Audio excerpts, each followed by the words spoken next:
ಗದ್ದೆಮನೆ ವಿಶ್ವನಾಥ್ ಅವರ ಚಾರಿಟಬಲ್ ಟ್ರಸ್ಟಿಂದ ಎಲ್ಲ ಶಾಲಾ ಮಕ್ಕಳಿಗೆ ಯೂನಿಫಾರ್ಮು ಮತ್ತು ಬುಕ್ಕು, ಟ್ರ್ಯಾಕ್ ಸೂಟು ಮತ್ತು ಬ್ಯಾಗ್ಗಳನ್ನ ಕೊಡ್ತಿದ್ದಾರೆ. ಉತ್ತಮ ದರ್ಜೆಯ ಪರಿಕರಗಳನ್ನ ಕೊಡ್ತಾ ಇದ್ದಾರೆ. ಈಗಾಗಲೇ ನನ್ನ ಗಮನಕ್ಕೆ ಬಂತು, ಸರ್ಕಾರದಿಂದ ಆದೇಶ ಮಾಡಿ ಟೀಚರ್ಸ್ಗಳಿಗೆ ಭಾಗವಹಿಸಬಾರ್ದು, ಮಕ್ಕಳಿಗೆ ಅವರಿಗೆ ಪರಿಕರಗಳನ್ನ ಕೊಡಲಿಕ್ಕೆ ಅವಕಾಶ ಕೊಡಬಾರ್ದು ಅನ್ನೋ ನೋಟಿಸ್ ಬಂದಿದೆ ಅಂತ ತುಂಬ ಬೇಜಾರಾಯಿತು. ಈ ಕ್ಷೇತ್ರದ ಶಾಸಕರು ಈ ಸರ್ಕಾರದ ಒಂದು ಭಾಗ. ನಿಜವಾಗ್ಲೂ ಅವರಿಗೆ ಶಿಕ್ಷಣದ ಬಗ್ಗೆ ಬೇರೆ ಬೇರೆ ಕಡೆ ಭಾಷಣ ಮಾಡ್ತಾರೆ. ಶಾಲಾ ಕಾರ್ಯಕ್ರಮಗಳಲ್ಲಿ ಹೋದಾಗ ದೊಡ್ಡ ದೊಡ್ಡ ಭಾಷಣ ಮಾಡ್ತಾರೆ ನಮ್ಮ ಶಾಸಕರು. ಈಗ ನಿಜವಾಗ್ಲೂ ಅವ್ರಿಗೆ ಕಾಳಜಿ ಇದ್ದಿದ್ರೆ, ಇಲ್ಲಪ್ಪ ಒಳ್ಳೆ ಕೆಲಸ ಮಾಡ್ತಾರೆ, ನಮ್ಮ ಕೈಯಲ್ಲಿ ಆಗ್ತಾ ಇಲ್ಲ, ನಮ್ಮ ಸರ್ಕಾರದ ಕೈಲೇ ಆಗ್ತಾ ಇಲ್ಲ ಅಂತ ಹೇಳಿ ವಿಶ್ವನಾಥ್ ಅವ್ರಿಗೆ ಅವ್ರು ಬೆಂಬಲವಾಗಿ ನಿಲ್ಬೇಕಿತ್ತು. ಯಾಕಂದರೆ ಅವರಿಗೆ ರಾಜಕಾರಣ ಯಾವ್ಯಾವ ರೀತಿಯಲ್ಲಿ ಮಾಡಿದ್ರೆ ಸಾಕಾಗ್ತಿಲ್ಲ. ನಿಜವಾಗ್ಲೂ ಶಾಸಕರೇ, ನಿಮಗೆ ನಾನು ನೇರವಾಗಿ ಹೇಳ್ತಾ ಇದ್ದೀನಿ, ನೀವು ರಾಜಕಾರಣ ಮಾಡೋ ಪಿಚ್ಚಿಗೆ ಬಂದು ರಾಜಕಾರಣ ಮಾಡಿ. ಆರೋಗ್ಯ ವಿಚಾರದಲ್ಲಿ, ಹಾಸ್ಪಿಟ್ಲ್ ವಿಚಾರದಲ್ಲಿ, ಜೊತೆಗೆ ಶಿಕ್ಷಣ ವಿಚಾರದಲ್ಲಿ ಇಂಥದ್ರಲ್ಲೆಲ್ಲ ನೀವು ರಾಜಕಾರಣ ಮಾಡಬೇಡಿ. ಯಾಕಂತ ಹೇಳಿದ್ರೆ ಈ ಸರ್ಕಾರಿ ಶಾಲೆಯಲ್ಲಿ ಓದ್ತಕ್ಕಂಥ ಮಕ್ಕಳು ಪೂರ್ತಿ ಬಡವರ ಮಕ್ಕಳು, ಕೂಲಿ ಕಾರ್ಮಿಕರ ಮಕ್ಕಳು ಮತ್ತು ತುಂಬ ಹಳ್ಳಿಗಳಿಂದ ಬಂದು ಕಷ್ಟಪಟ್ಟು ಓದ್ತಿರೋಂಥ ಮಕ್ಕಳು. ನೀವು ಕೊಡ್ತಿರುವ ಸರ್ಕಾರದಿಂದ ಕೊಡ್ತಾ ಇರೋಂಥ ಶೂಸ್ ಇರ್ಬೋದು, ಮತ್ತು ಬಟ್ಟೆಗಳಿರ್ಬೋದು, ಸ್ವಲ್ಪ ಟೈಮಲ್ಲಿ ಅದರ ಬಣ್ಣ ಮಾಜುತ್ತೆ. ನಾನು ನೋಡಿದ್ದೀನಿ.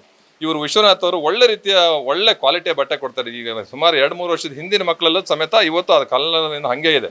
ಜೊತೆಗೆ ವಿಶ್ವನಾಥ್ ಅವರ ದುಡ್ಡನ್ನು ಬೇರೆ ಬೇರೆ ಕಡೆ ವಿನಿಯೋಗಿಸ್ಬೋದು. ನಿಮ್ಮ ಜೊತೆ ಇದ್ದಂಥವ್ರು ಲೇಔಟು ಅದಕ್ಕೆ ಇದಕ್ಕೆ ಬೇರೆ ಬೇರೆ ಕಡೆ ಉಪಯೋಗಿಸಿದ್ದಾರೆ. ವಿಶ್ವನಾಥ್ಗೆ ಯಾಕೆ ಕೊಡ್ಬೇಕಂತ ಬಂತು?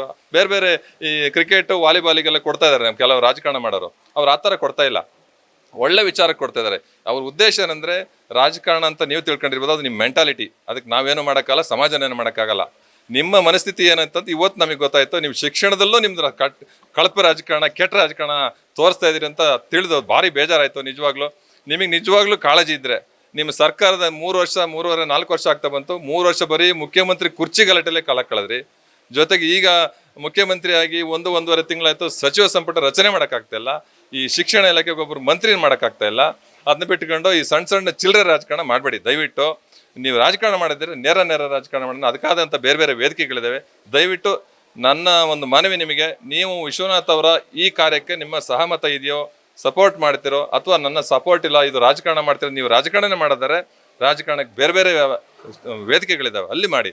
ದಯವಿಟ್ಟು ಕೈ ಮುಗಿದು ಕೇಳ್ಕೊಳ್ತೀನಿ ಶಾಸಕರೇ, ಇಂಥ ಕೆಟ್ಟ ರಾಜಕಾರಣಕ್ಕೆ ನೀವು ಇಳಿಬೇಡಿ. ಅಥವಾ ನಿಮ್ಮ ಹಿಂಬಾಲಕರು ಇಳಿದಿರ್ಬೋದು, ಅದಕ್ಕಾಗಿ ನೀವು ಬುದ್ಧಿ ಹೇಳಿ, ದಯವಿಟ್ಟು ಮಾಡಿ ತಪ್ಪು ಅಂತೇಳಿ ವಿಶ್ವನಾಥ್ ಅವ್ರಿಗೆ ನೀವಾಗೆ ನಿಮಗೆ ಕಾಳಜಿ ಇದ್ದರೆ, ವಿದ್ಯೆ ಬಗ್ಗೆ, ಬಡ ಮಕ್ಕಳಿಗೆ ಒಂದು ನನ್ನ ಸಪೋರ್ಟ್ ಬೇಕನ್ನಂಗಿದ್ರೆ ವಿಶ್ವನಾಥ್ ಅವ್ರಿಗೆ ಒಂದು ಕಾಲ್ ಮಾಡಿ, ವಿಶ್ವನಾಥ್ ನೀವು ಮಾಡ್ತಿರೋ ಕೆಲಸ ಒಳ್ಳೆದಿದೆ, ನಮ್ಮ ಬೆಂಬಲ ನಿಮಗಿದೆ ಅಂತೇಳಿ ನಿಮ್ಮ ಶಿಕ್ಷಣದ ಕಾಳಜಿಯನ್ನು ತೋರಿಸಿ.